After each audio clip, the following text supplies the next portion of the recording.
Hi everyone, now we are here with Razeen Sally. He was actually a previous economics professor based in the UK, but now he's a full-time author who actually just published a wonderful book about his travels in Sri Lanka, documented for the past 15 years. And we just went into the bookshop to look for a book and it's sold out. So Razeen, what was the process like writing this book over the last decade? Or a little more than that. Yes, so I was, in my past life, I was an academic, a professor, Right. and I wrote academic books.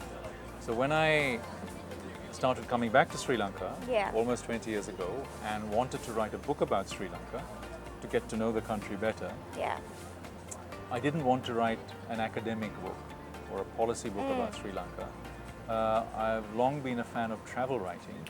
So I decided, especially given my personal connection Yeah. with Sri Lanka, being half Sri Lankan, that I would write a travel book about the country. Okay. So I did a lot of traveling over 15 years now, about 30,000 or more kilometers, Wow. crisscrossing the island, and did a lot of research, particularly on Sri Lankan history, All right. and of course the writing process, which was long and slow and difficult. Because writing like a writer is very different to writing like an academic. Yeah. So I had to learn that process from scratch and refine it through trial and error. All right. Well, I feel like you writing about your travels in Sri Lanka makes us realize how much we take for granted walking down these streets. Even when we travel within Sri Lanka, we don't really remember to capture everything as beautifully as it is. It passes our eye very casually.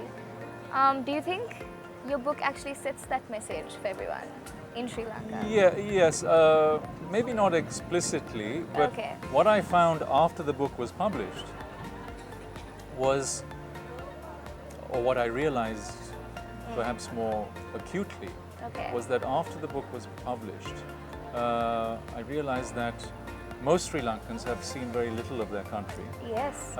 They, as you said, you're very right there, they tend to take it for granted.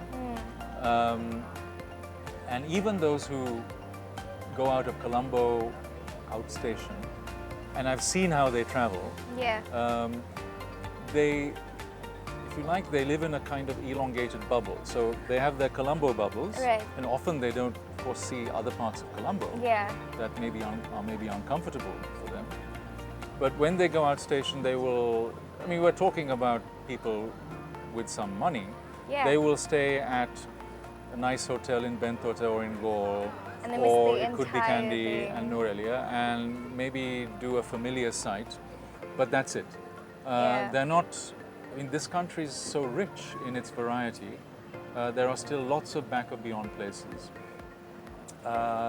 There's still a different Sri Lanka out there, or different Sri Lankas out there, because so many of them are so different from each other. Agreed. But Sri Lankans take it for granted. You know, just as we take our beaches for granted and litter our beaches, which Yeah. are some of the best in the world, we do that with the whole countries to some extent. No, Sri Lankans are not exceptional in that. I've seen that in other countries. Yeah. But given the richness of what we have, it's such a shame and such a waste. Absolutely, yeah. And as someone who's traveled more than 30,000 kilometers, what do you have to say about your maybe favorite nook in Sri Lanka? What's your favorite part about it?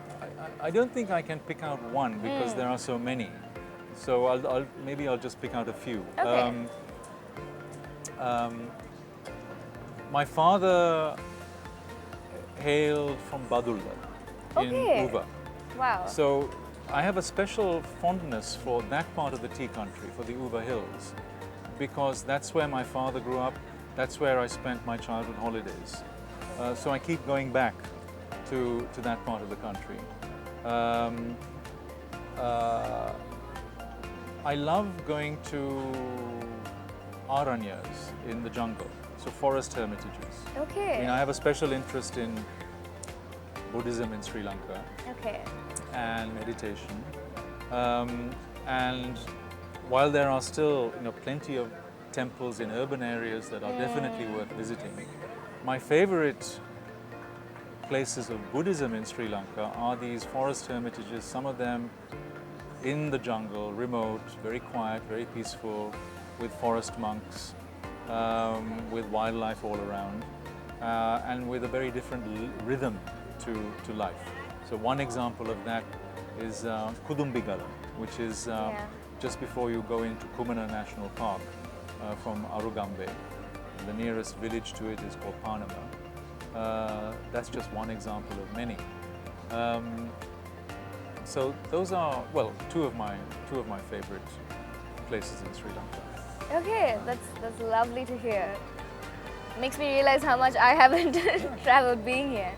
Well, how is you, taking a step back from your book maybe, how has, obviously it's not your first time here, but how has your experience been at the Literary and Arts Festival here? Very good. So it's, I mean, I'm happy that there is now an annual Literary and Arts Festival in Colombo, because it would be a shame if it were just in Gaul. Oh yeah. And I hope this one will be even more accessible to ordinary folk Oh yeah. than it has been in the I mean, it's still, it's not cheap for ordinary Sri Lankans. It's not, yeah. So, and that's a matter of funding. So, I mean, what is happening here is wonderful. It's great fun. Yes. It's great to see young people here, But including hopefully students. Yeah. Some of them in uniforms yesterday. Yeah. So I'd like to see much more of that, and more more Accessibility. participation, more accessibility. Yeah. And it's good to see that this combination of literature in there and art spaces and music spaces surrounding it. Lovely. Yeah. Thank you so much for being with us. My pleasure, my pleasure. All right.